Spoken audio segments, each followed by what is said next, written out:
Hello everyone, welcome back to The Real Starfighter, and today we're going to be putting the factions into a tier list based on how they play the Ace playstyle. And of course, when we're talking about Aces, I have to showcase the new Black Series Wedge Antilles helmet. This was the coolest thing I've ever bought for Star Wars. This is like the centerpiece of my collection now. I love it so much. It plays all the battles. I can quote Wedge's lines.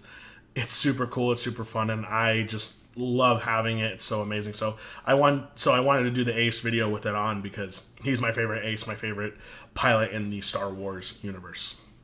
So let's talk about the Ace playstyle a little bit. The Ace playstyle is basically using high initiative to outmaneuver your opponent and use very controlled and specific firepower to do great efficient damage. It's not about overpowering your opponent with dice. It's all about using a great position to unload very strong attacks and do a lot of damage and then get out of the way and then set up for another very strong attack. Most aces usually have an ability that keeps them alive or allows them to have huge action economy. Action economy is very important for aces because usually aces are out by themselves. They don't have another support ship to help them out. They can, but it's not required. That's what makes aces so powerful, is they're very self-sufficient. So they usually have double repositioning or a way to gain a lot of actions, a lot of tokens, or trigger something to get them a token after doing positionings. The best aces usually have a triple action some way, similar to how Sunterfell can do a barrel roll boost, and then if you're in the bullseye, you get a focus token for having an opponent in the bullseye. So that's a way that's an example of triple actioning. So that's usually your best pilots have the ability to triple action in some way. So let's start off here with the Separatists. And the Separatists are tier 4. They are nowhere near an ace-capable faction. They don't have a very good ace ship. The Geonosian Starfighter is pretty okay, and they have Sun Vac, but nothing that screams ace to me. Sun Vac is okay, but doesn't have a lot of actions really to speak of. I mean, it has, I think, Focus and Evade. It has like 2 actions on there, and that's about it. So you really can't be a strong ace if you don't have good action economy. So really can't say that Sun Vac or really anything in Separatist is really good at acing and being an ace. So if you're looking for aces, stay away from Separatists. I never go for Separatists when it comes to aces. They're usually another playstyle for me.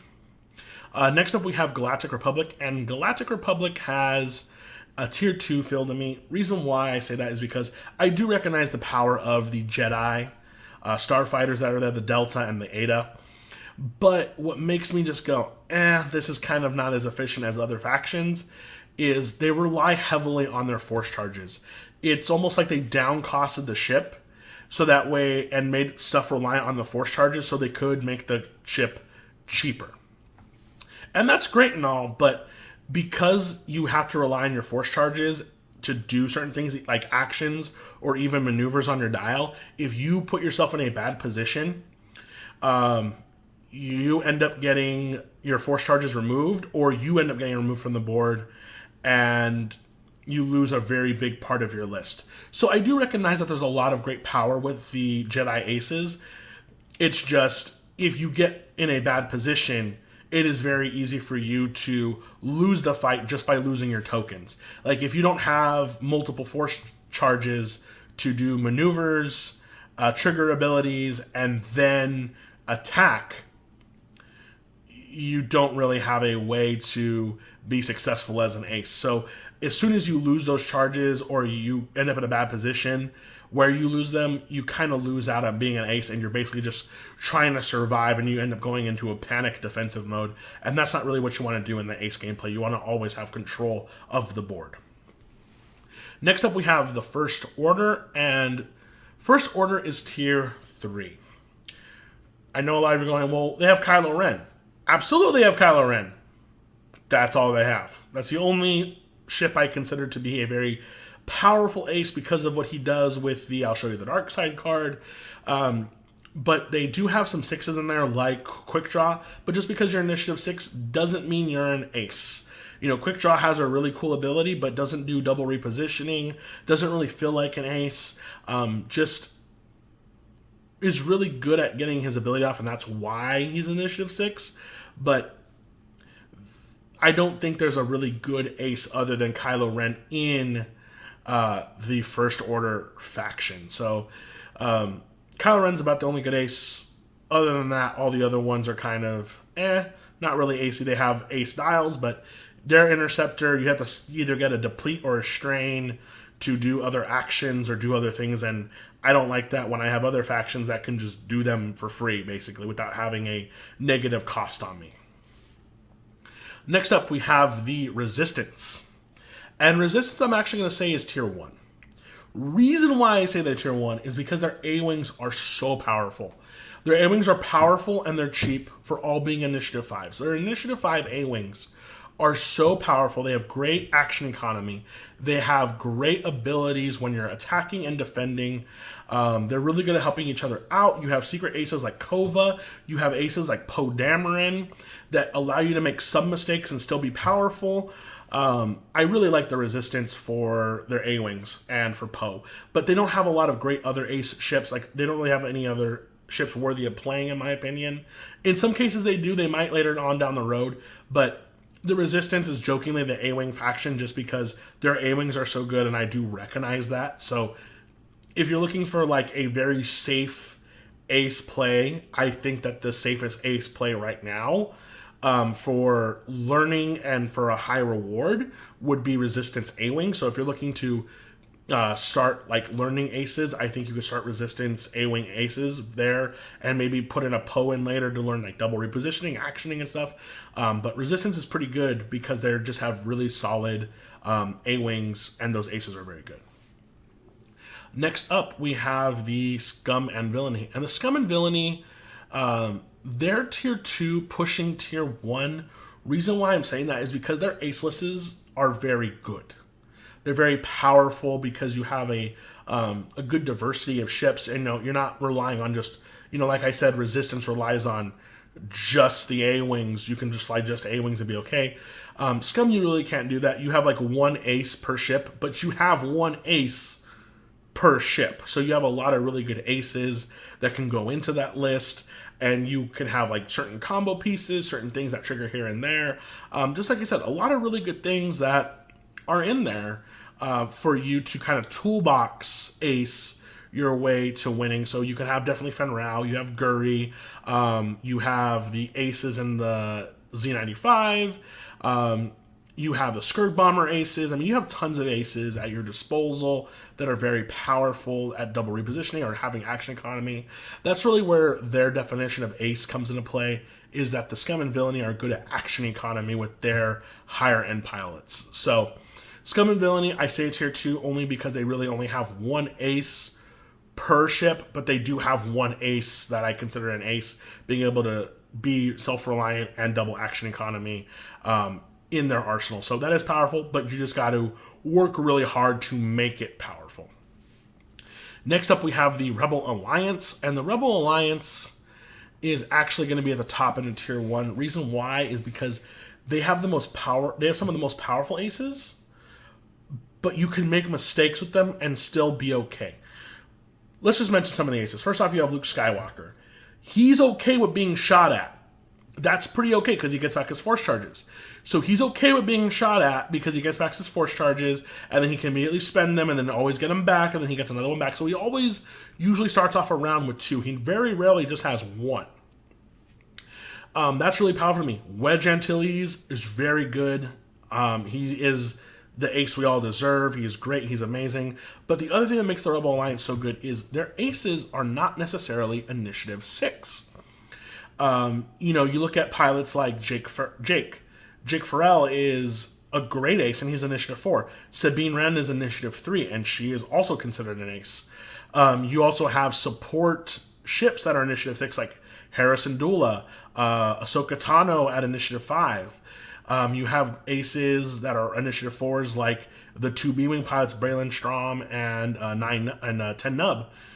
they're both great aces at Initiative 4 with great action economy, being able to either focus barrel roll into a target lock, do double tap attacks. I mean, there's a lot of really good things that Rebel Alliance has. They have some really good diamond in the rough aces that are super powerful and that stick out.